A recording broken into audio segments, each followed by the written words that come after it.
नमस्कार दोस्तों, आप सभी का स्वागत है आपके अपने YouTube चैनल आस्था शक्ति पर। आज मैं आपको सुनाने जा रही हूँ करवा चौथ की कथा। माँ करवा आप सभी के सुहाग को लंबी आयु प्रदान करे, सुख सौभाग्य और समृद्धि से आपका परिवार सदैव भरा रहे, ऐसी शुभकामनाओं के साथ चलिए आइए सुनते हैं करवा चौथ की पौराणिक कथा।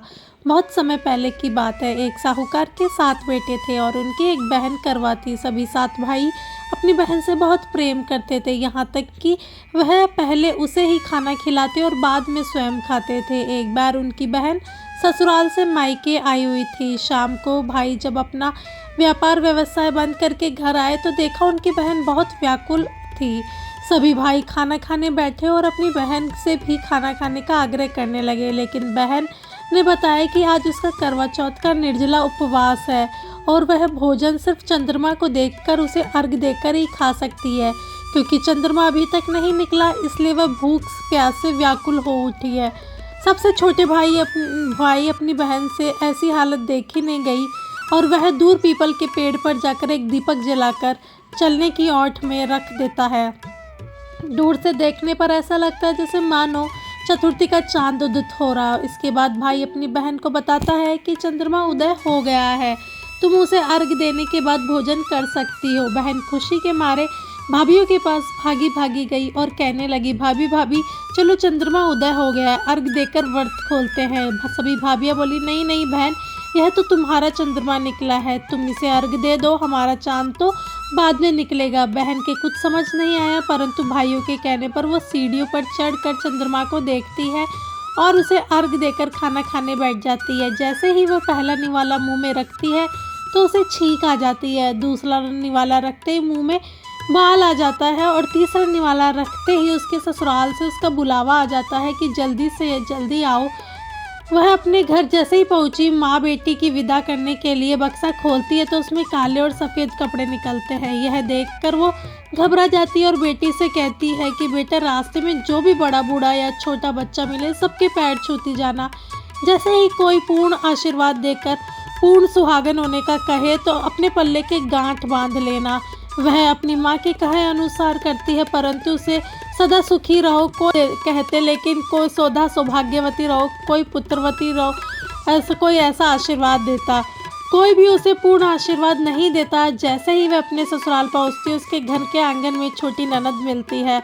वह छोटी ननद के पैर छूती है तो छोटी ननद उसे आशीर्वाद देती है, सदा सौभाग्यवती रहो, सदा खुशी रहो, दूधो नाओ फूलो फलो, पूर्ण सुहागन हो। यह आशीर्वाद सुनते ही वह अपने पल्ले के गांठ बांध लेती है और अंदर जाती है। जैसे ही वह अंदर जाती है तो अपने पति का मृत शरीर देखती है। उसे अब देखते ही वह जोर जोर से रोने लगती है। अब जैसे ही उसके पति को अंतिम संस्कार के लिए ले जाने लगते हैं, वह जिद करके उनके साथ जाने को कहती है। सभी उसे अपने साथ ले जाते हैं। चिता को अंतिम अग्नि देने का समय होता है तो वह अपने पति को जलाने के लिए नहीं देती। इस परेशान होकर सभी लोग उसे शमशान में एक झोपड़ी बनवाकर डलवा देते हैं।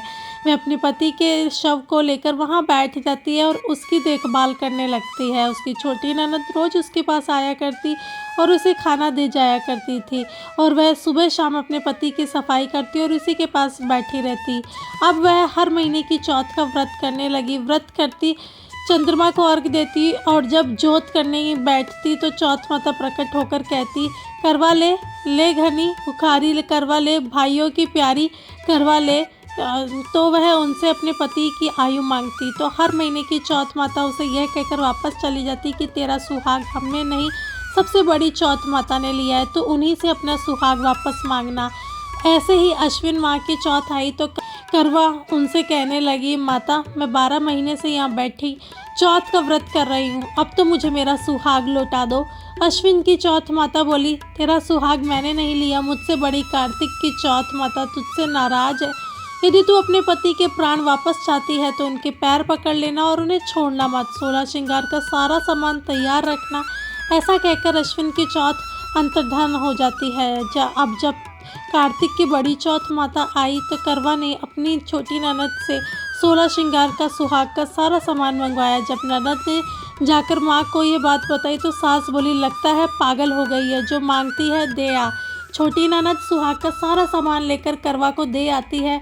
अब वह करवा चौथ का व्रत रखती है, चंद्रमा को अर्घ देती है और जैसे ही जोत करती है तो कार्तिक की बड़ी चौथ माता प्रकट होती है और कहने लगती है, करवा ले घनी बुखारी करवा ले, 7 भाइयों की प्यारी करवा ले, दिन में चांद उगाने वाली करवा ले। उसने चौथ माता के पैर पकड़ लिए और बोली, माँ मेरा सुहाग दीजिए, मेरा सुहाग वापस लौटाइए। यह सुन चौथ माता बोली, अरे तुझे सुहाग से क्या काम, तू तो बहुत भूखी है, 7 भाइयों की प्यारी बहन है। इस बात पर करवा कहने लगी, नहीं माता, मुझे से बहुत बड़ा पाप हो गया है, मेरे सुहाग को मुझे लौटा दो। मैं आपके पैर तब तक नहीं छोड़ूंगी जब तक आप मेरा सुहाग मुझे वापस नहीं लौटा देती। यह सुनकर चौथ माता ने करवा में से एक एक कर सुहाग का सारा सामान मांगा और करवा उन्हें सारा सुहाग का सामान देती गई। तब चौथ माता उससे कहने लगी, तुझे जरूर व्रत करने की सारी विधि को समझा कर गया है। तो करवा कहने लगी, माता मुझे तो हालात ने सब कुछ समझा दिया, आप बस मेरा सुहाग मुझे वापस लौटा दे। तब चौथ माता ने अपनी आंखों से काजल निकाला, उंगलियों से मेहंदी, मांग से सिंदूर और इन सबको करवे में घोल दिया और उस जल से उसके पति को छींटा लगाते ही उसका पति जीवित हो गया। जाते जाते चौथ माता उसकी झोपड़ी पर लात मार गई, जिससे उसकी झोपड़ी महल में बदल गई। करवा के सब सुख आनंद हो गया। शाम को जब उसकी छोटी ननद भाभी के लिए खाना लेकर आई तो देखती है कि भाभी की झोपड़ी तो कहीं है ही नहीं, उसकी जगह एक बड़ा सा सुंदर सा महल खड़ा है। उधर खिड़की में बैठी करवा छोटी ननद के आने की प्रतीक्षा कर रही थी। छोटी ननद को आवाज़ देकर करवा दौड़ी दौड़ी उसके पास गई और कहने लगी, देखो भाई जी, आपका भाई जीवित हो गया है, घर जाओ और माता जी से कहो कि गाजे बाजे के साथ हमें लेने आए। छोटी ननद दौड़ी दौड़ी माँ के पास गई और कहने लगी, माँ भाई जीवित हो गया है। माँ कहने लगी, अब तक तो सिर्फ भाभी ही पागल थी, अब तेरा भी दिमाग खराब हो गया है।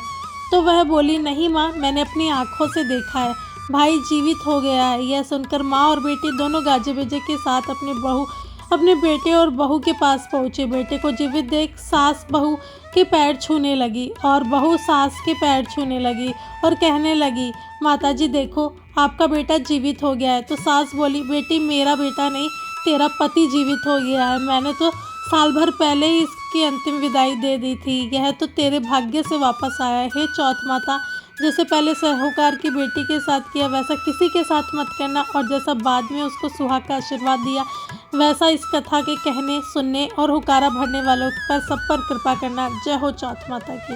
तो दोस्तों, आपको ये कथा कैसी लगी? अच्छी लगी तो हमारे चैनल को ज्वाइन करना, सब्सक्राइब करना, शेयर करना और लाइक करना। धन्यवाद।